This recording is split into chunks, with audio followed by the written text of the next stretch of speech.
दोस्तों, south Africa के पहले अश्वेत राष्ट्रपति नेल्सन मंडेला, जिन्होंने अपने देश को आज़ाद कराने के लिए काफ़ी संघर्ष किया और देश को आज़ाद कराया, उनका देहांत सन 2013 में हो गया था। पर दोस्तों, उसी समय काफ़ी चौंकाने वाली खबरें सामने आने लगी। लोग ये दावा करने लगे कि नेल्सन मंडेला की मृत्यु तो सन 1980 में ही हो गई थी। ये दावा एक दो ने नहीं बल्कि लाखों लोगों ने किया था। यहाँ तक कि लोगों का कहना था कि उन्होंने उनका फ्यूनरल टीवी पर लाइव टेलीकास्ट होते हुए देखा था। अब प्रश्न यह उठता है कि आखिर इतने लोगों ने नेल्सन मंडेला की मृत्यु पहले कैसे देख ली? क्या है इस घटना के पीछे और क्यों इसका नाम मंडेला इफेक्ट ही पड़ा? दोस्तों, हमारे यूनिवर्स में ऐसे कितने रहस्य हैं जिन पर से अब तक पर्दा नहीं उठ सका है। प्रोफेसर मिचियो काकू, जो कि स्ट्रिंग थ्योरी के को-फाउंडर हैं, उनकी माने तो इस ब्रह्मांड में कुल 10 आयाम मौजूद हो सकते हैं। इन आयामों के बारे में हम ज़्यादा कुछ नहीं जानते, क्योंकि ये हमारी सामान्य बुद्धि से बहुत आगे की चीज़ है। इसी कड़ी में एक कंसेप्ट आता है समानांतर ब्रह्मांड या फिर मल्टीवर्स का। इस थ्योरी के मुताबिक हमारे यूनिवर्स की तरह और भी यूनिवर्स हैं जो बिल्कुल हमारे जैसे ही हैं। उनमें हम जैसे ही लोग रहते हैं, उनके ग्रह, नक्षत्र, तारे भी हमारे जैसे ही हैं। इसीलिए इनको समानांतर ब्रह्मांड कहा जाता है।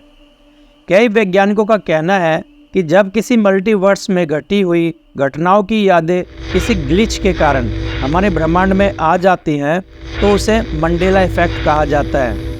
जब यह यादें किसी दूसरे ब्रह्मांड में पहुंच जाती है तो उसका व्यापक असर ब्रह्मांड में देखने को मिलता है।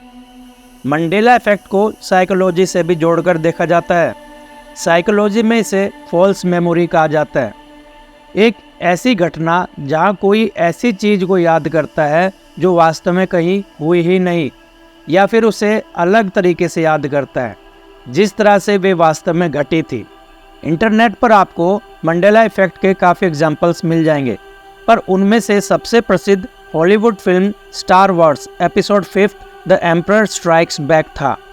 आप में से काफ़ी लोगों को डार्थ वेडर का famous dialogue Luke I am your father याद होगा, पर आपको यह जानकर हैरानी होगी कि फिल्म में जो डायलॉग है वो है no I am your father. He told me you killed him. No, I am your father. लेकिन ज़्यादातर लोगों को पहले वाला डायलॉग ही याद है, ना कि दूसरे वाला। इसका एक और एग्जाम्पल है पोकेमोन के पिकाचू का, जो कि एक फेमस कार्टून कैरेक्टर है। 21वीं सदी के बच्चों ने एक ना एक बार यह शो जरूर देखा होगा। उस शो के सबसे आइकॉनिक पोकेमोन पिकाचू तो सबको याद ही होगा। जब आप पिकाचू को इमेजिन करते हैं तो तब आपके माइंड में कौन सा पिकाचू आता है? ये काली पीली पूंछ वाला या सिर्फ ये पीली पूंछ वाला?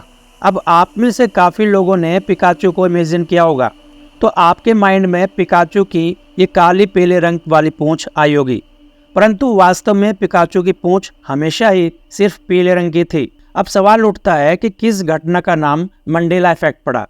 जैसे हमने आपको वीडियो की शुरुआत में बताया था कि काफ़ी लोग ये दावा कर रहे थे कि नेल्सन मंडेला की मृत्यु तो सन 1980 में ही हो गई थी और उनका फ्यूनरल उन्होंने टीवी पर लाइव टेलीकास्ट होते हुए देखा था। ये खबर पूरी दुनिया में आग की तरह फैल गई। दुनिया के हर कोने से ऐसी मिलती जुलती घटनाओं की जानकारियाँ आने लगी। क्योंकि घटना का आरंभ नेल्सन मंडेला से हुआ था, इसीलिए इसे मंडेला इफेक्ट का नाम दिया गया। पैरानॉर्मल रिसर्चर फ्यूमा ब्रूम, जिन्होंने इसको मंडेला इफेक्ट का नाम दिया था, उन्होंने ही सबसे पहले समानांतर ब्रह्मांड या पैरेलल यूनिवर्स से जोड़ा था।